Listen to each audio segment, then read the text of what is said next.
Halo, saya Aprilina Della Pusatarihoran dari kelas 11 IPA 4 dari SMA 20 Batam. Di sini saya akan menjelaskan tentang keseimbangan kimia. Sebelum membahas lebih lanjut mengenai materi yang satu ini, saya mau ngajak kalian semua buat tahu pengertian dari keseimbangan kimia.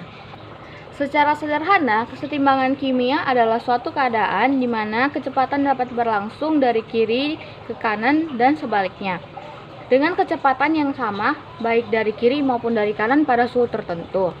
Kesetimbangan kimia hanya terjadi pada reaksi balik atau yang disebut sebagai reaksi reversibel. Buat yang belum tahu pengertian reaksi reversibel, reaksi ini merupakan salah satu reaksi kimia di mana reaksinya dapat berlangsung dalam dua arah alias tidak hanya reaktan yang dapat menjadi produk, tapi produk juga bisa berubah jadi reaktan kembali. Atau biasa disebut dengan reaksi tertutup, di mana tidak ada perpindahan materi. Meskipun terlihat seakan-akan tidak terjadi perubahan secara makroskopis, namun secara mikroskopis sebenarnya terjadi reaksi yang terus bolak-balik. Fenomena ini disebut sebagai kesetimbangan dinamis.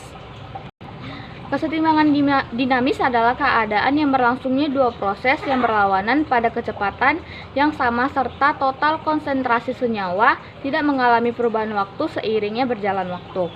Meskipun terlihat rumit, sebenarnya fenomena ini sering kita temui loh dalam kehidupan sehari-hari. Misalnya saat sedang masak air di panci dalam keadaan tertutup. Pada saat kita masak, pasti akan muncul uap-uap air di tutup pancinya kan? Nah, sebenarnya, tanpa kita sadari, kecepatan pengembunan uap sama dengan kecepatan penguapan cairan.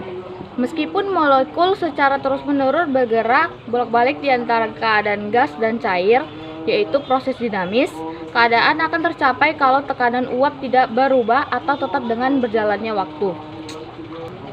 Tekanan uap cairan adalah sifat yang berkaitan dengan keadaan setimbang dan merupakan contoh tetapan kesetimbangan. Itulah mengapa lambang dari simbol kesetimbangan adalah panah dua arah atau biasa disebut dengan simbol reaksi bola balik. Nah, setelah mengetahui pengertian kesetimbangan dinamis dan kesetimbangan kimia, kita lanjut ke pembahasan berikutnya yaitu tetapan kesetimbangan kimia. Tetapan kesetimbangan sendiri dibagi menjadi dua, yaitu tetapan kesetimbangan konsentrasi atau KC dan tetapan kesetimbangan tekanan parsial atau KP. Tetapan kesetimbangan konsentrasi secara matematis, tetapan kesetimbangan konsentrasi atau KC adalah perbandingan hasil kali konsentrasi dari produk yang dipangkatkan koefisiennya dengan hasil kali dari koefisien dari reaktannya yang dipangkatkan koefisiennya. Tetapan yang satu ini dibagi lagi menjadi dua, yaitu satu kesetimbangan homogen. Sesuai dengan namanya yang mengandung kata homogen, kesetimbangan ini merupakan jenis kesetimbangan yang terjadi pada saat produk dan juga kesetimbangan ini merupakan jenis kesetimbangan yang terjadi pada saat produk dan juga reaktan yang berasal dari fase yang sama, yaitu seluruhnya gas atau G atau seluruhnya cairan atau AQ seperti di bawah ini. KC sama dengan tetapan kesetimbangan, A sama dengan molaritas zat A, B sama dengan molaritas zat B, C sama dengan molaritas zat C, dan D adalah molaritas zat D.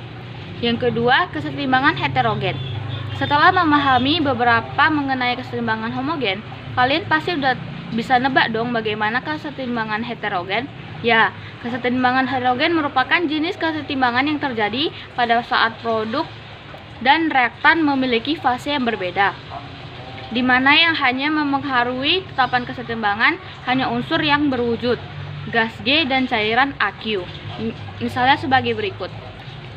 Tetapan kesetimbangan tekanan parsial atau kesetimbangan kimia ilustrasi orang dan zat kimia berbeda dengan kesetimbangan konsentrasi atau KC.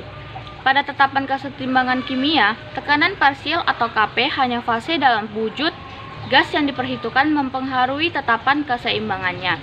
Untuk menentukan tekanan parsial atau zat dari suatu tekanan parsial, totalnya digunakan persamaan sebagai berikut.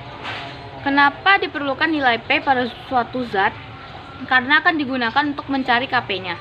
Sama halnya dengan tetapan keseimbangan konsentrasi. Tetapan kesetimbangan tekanan parsial juga dibagi menjadi dua, yaitu reaksi homogen dan heterogen. Reaksi homogen karena reaksi heterogen hanya memperhitung fase berwujud gas yang mempengaruhi tetapan kesetimbangan, maka susunan Kp terbagi terhadap reaksi heterogen adalah sebagai berikut. Hubungan Kc dan Kp. Lalu apa hubungan antara Kc dan Kp? Secara matematis, hubungan kedua tersusun sebagai berikut. Lalu saya akan memberikan salah satu contoh dari soal. Dari kesetimbangan kimia. Berikut adalah contoh soalnya.